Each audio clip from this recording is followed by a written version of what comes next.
Good rising, family. Good rising. Black Phoenix checking in. Right now, I am inside of the welding shop, the Hog On University. And I wanted to talk to you just for briefly this morning about where I'm from.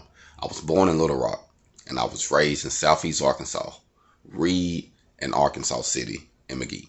Those three areas really touched me real close because I actually stayed there, cried there, bled there. You know what I mean? So those are areas that I really want to get back to.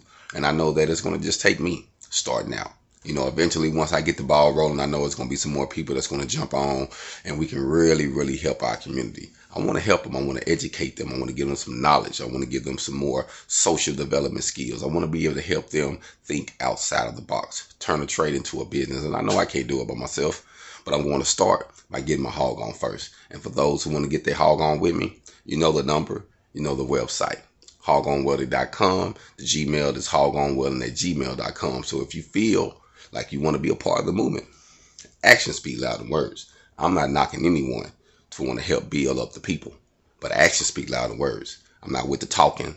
I'm not with the showboating. I'm with actions. Actions, actions, actions. So let's make something happen, man, for where we grew up at. Hold on.